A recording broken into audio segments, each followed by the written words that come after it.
पिताजी जल्दी चलिए, वरना मैं आज स्कूल में देरी से पहुंचूंगा। मेरी टीचर बहुत गुस्सा करती है। हाँ हाँ बेटा, अभी चलते हैं, बस 2 मिनट रुको। तभी रमेश की पत्नी कमरे से बाहर आती है और रमेश से कहती है, सुनिए जी, आज शाम को आप ऑफिस से जरा जल्दी घर आ जाइएगा। याद है ना, आज आपको मुझे शॉपिंग कराने के लिए लेकर जाना है। अरे भाग्यवान, इस महीने हाथ जरा तंग है। मेरी मानो तो शॉपिंग का विचार कुछ दिनों के लिए अपने दिमाग से निकाल ही दो। मैं तुम्हें अगले महीने पक्का शॉपिंग कराने ले जाऊंगा। अभी मुझे चलना चाहिए, वरना राजू को स्कूल पहुंचने में देर हो जाएगी। देखिए जी, अब आपके ये बहाने पुराने हो चुके हैं। मैं कुछ नहीं जानती। आज शाम को मुझे शॉपिंग करने जाना है, मतलब जाना है। आगे आपकी मर्जी। अच्छा ठीक है भाग्यवान, अब तुम पूरा घर सर पर मत उठाओ, मैं कुछ करता हूँ। इतना कहकर रमेश अपने बेटे राजू को लेकर वहाँ से चला जाता है।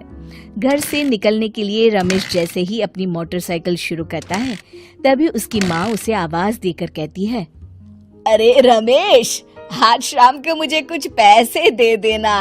याद है ना, मैंने तुझसे कहा था कि मुझे मंदिर में चढ़ावा चढ़ाना है। अरे माँ, मेरी तनख्वाह आने में अभी 10 दिन बचे हैं। अभी मेरे पास बिल्कुल पैसे नहीं है। हाँ, मेरी तनख्वाह मिलते ही मैं तुम्हें पैसे दे दूंगा। रमेश की माँ चिढ़कर कहती हैं, अरे तेरा दिमाग तो खराब नहीं हो गया? मैंने तेरे भरोसे मंदिर के पुजारी जी से वादा कर दिया है और तू कह रहा है कि पैसे नहीं है। अब मैं पुजारी जी को क्या जवाब दूंगी? तुझे तो मेरी इज्जत की भी कुछ परवाह नहीं है। अच्छा ठीक है माँ, अब तुम गुस्सा मत करो, मैं शाम तक कुछ इंतजाम करता हूँ। इतना कहकर रमेश वहाँ से चला जाता है। फिर दोपहर को जब रमेश अपने दफ्तर में बैठा होता है, तब उसे अपनी पत्नी और माँ की बातें याद आती हैं। रमेश अपने दफ्तर के एक साथी मोहन से कुछ रुपए उधार मांगता है। अरे भाई मोहन, मेरा एक छोटा सा काम कर दो, मुझे कुछ रुपयों की सख्त जरूरत है। मुझे कुछ दिनों के लिए क्या तुम रुपए उधार दे सकते हो? अरे रमेश भाई, मैं तुम्हें पैसे उधार तो दे सकता हूँ, लेकिन मुझे वक्त पर पैसे लौटा देना। वैसे भी मेरा मानना है कि दोस्ती यारी में कभी पैसों का व्यवहार नहीं करना चाहिए। ये कहावत तो तुमने सुनी ही होगी कि उधार प्रेम की कैंची है। मैं नहीं चाहता कि पैसों को लेकर हमारा रिश्ता खराब हो। अरे मोहन, तुम बिल्कुल चिंता मत करो, मैं तुम्हारे पैसे वक्त पर लौटा दूंगा। फिर मोहन रमेश को पैसे दे देता है। शाम को घर आकर रमेश कुछ पैसे अपनी माँ को देता है और साथ ही अपनी पत्नी को भी शॉपिंग कराने बाजार लेकर जाता है। रमेश की पत्नी और उसकी माँ का स्वभाव जरूरत से ज्यादा खर्चीला होने के कारण दोनों हमेशा बेवजह पैसे खर्च करती हैं। फिर एक दिन, सुनिए जी, अगले हफ्ते हमने छुट्टियों में कहीं बाहर जाने का प्लान बनाया था। आपने पैसों का इंतजाम कर लिया ना? अरे अभी कहाँ, अभी तो मेरे पास बिल्कुल पैसे नहीं है। हम कभी और चले जाएंगे। देखिए जी, मैंने सभी सहेलियों से कह दिया है कि मैं बाहर घूमने जा रही हूँ। अगर मैं नहीं गई तो सब मुझ पर हंसेंगी। आप कहीं से भी पैसों का इंतजाम कीजिए जी। इतना कहकर रमेश की पत्नी वहाँ से चली जाती है। वहीं दूसरी तरफ रमेश की माँ भी तीर्थ यात्रा जाने की जिद करती है और रमेश से पैसे मांगती है। फिर अगले दिन रमेश एक सेठ से पैसे उधार लेकर अपनी पत्नी और बेटे को घुमाने ले जाता है और अपनी माँ को भी तीर्थ यात्रा पर भेज देता है। लेकिन जैसे ही रमेश अपनी छुट्टियां बिताकर वापस आता है, कर्जदार उसका जीना मुश्किल कर देते हैं। इतना ज्यादा कर्ज एक साथ अपने ऊपर देख रमेश काफी परेशान रहने लगता है। फिर एक दिन राजू की स्कूल की फीस वक्त पर न भर पाने के कारण रमेश को स्कूल में बुलाया जाता है। स्कूल के प्रिंसिपल साहब रमेश को सख्त हिदायत देते हैं कि अगर वक्त पर स्कूल की फीस नहीं भरी गई तो उनके बेटे का नाम स्कूल से काट दिया जाएगा।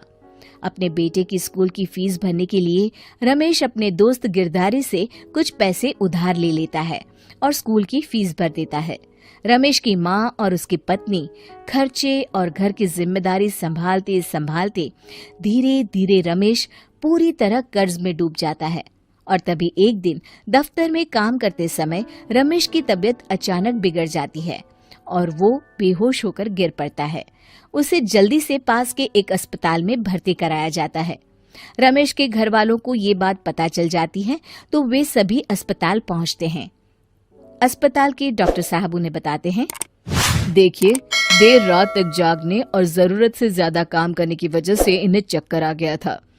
बेहतर यही होगा कि इन्हें कुछ दिनों के लिए पूरी तरह आराम करने दिया जाए। रमेश की हालत देखकर उसके बेटे राजू को बहुत गुस्सा आता है और वो अपनी दादी और माँ से कहता है, माँ, दादी, मैं इतना छोटा हूँ, फिर भी मैं इतना समझता हूँ कि पिताजी दिन रात दफ्तर में काम करके पैसे कमाते हैं। पिताजी अकेला पूरा घर संभालते हैं और आप दोनों अपने फिजूल के खर्चों के लिए उन पर दबाव डालते रहते हैं। आज पिताजी की हालत के जिम्मेदार तो आप दोनों हैं। राजू की समझदारी भरी बातें सुनकर रमेश की माँ और पत्नी को अपनी गलती का एहसास होता है और दोनों की आंखों में आंसू आ जाते हैं। फिर कुछ दिनों के बाद रमेश की तबीयत एकदम अच्छी हो जाती है और वो पहले की तरह अपने काम पर जाने लगता है। रमेश की माँ और पत्नी अब उसे किसी प्रकार की कोई तकलीफ नहीं देते और ना ही उससे किसी चीज की मांग करते हैं। फिर देखते ही देखते रमेश अपने कर्ज के सारे पैसे चुका देता है। उसकी जिंदगी पहले की तरह अच्छी हो जाती है और वो अपने परिवार के साथ खुशी खुशी रहने लगता है।